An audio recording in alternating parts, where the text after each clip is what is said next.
শেষ পাতে রোজ টক দই খাচ্ছেন? জানেন টক দইয়ের সঙ্গে সব খাবার খাওয়া যায় না।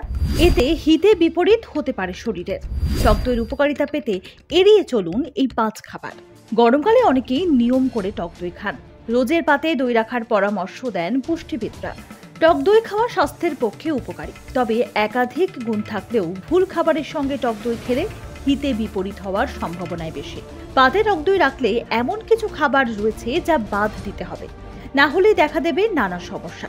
টক দইয়ের সঙ্গে ঠিক কোন খাবারগুলো খাওয়া যাবে না জেনে নিন। দুধ এবং দই দুটোই শরীরের জন্য অত্যন্ত স্বাস্থ্যকর। দুটিতেই প্রোটিন, ফ্যাট রয়েছে। এই দুই খাবার আলাদা খেলে যত লাভ, একসঙ্গে খেলে ঠিক ততটাই সমস্যা। দুধ, দই একসঙ্গে খেলে অম্বল হতে পারে, সেই সঙ্গে বুক জ্বালা, পেটে অস্বস্তির মতো সমস্যা দেখা দিতে পারে। মাছ হলো প্রাণীজ প্রোটিন আর দইয়ে রয়েছে উদ্ভিজ্জ প্রোটিন। ফলে এই দুই ধরনের প্রোটিন একসঙ্গে শরীরে প্রবেশ করলে নানা শারীরিক সমস্যা দেখা দিতে পারে। হজমের সমস্যা তো থাকেই, সেই সঙ্গে পেট ভার, পেট ফাঁপার মতো কিছু অসুবিধাও দেখা দিতে পারে। পেঁয়াজের সঙ্গে টক দই খেলে শরীর গরম হয়ে যেতে পারে, ফলে গ্যাস, অম্বল হওয়া অনিবার্য। এমনকি ত্বকেও এর প্রভাব পড়তে পারে। র্যাশ, অ্যালার্জি, এক্সিমার মতো সমস্যা হতে পারে পেঁয়াজের সঙ্গে টক দই খেলে। আম দেহের উষ্ণতা বৃদ্ধি করে, আর টক দইয়ের কাজ ঠিক তার উল্টো। কাজেই দুটি একসঙ্গে খেলে পেটের গন্ডগোল থেকে শরীরে টক্সিন জমা, একাধিক সমস্যা দেখা দিতে পারে।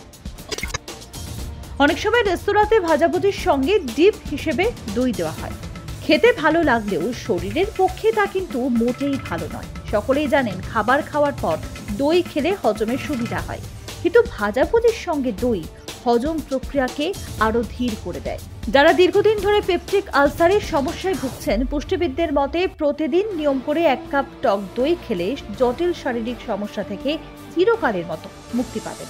এছাড়াও টক দইয়ের আরো অনেক গুণাগুণ রয়েছে।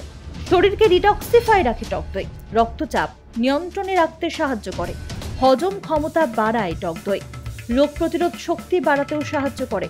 মরশুম বদলের সময় টক দই খেলে জ্বর, সর্দি, কাশির সমস্যা কমে যায়। টক দই হাড় মজবুত করতে সাহায্য করে।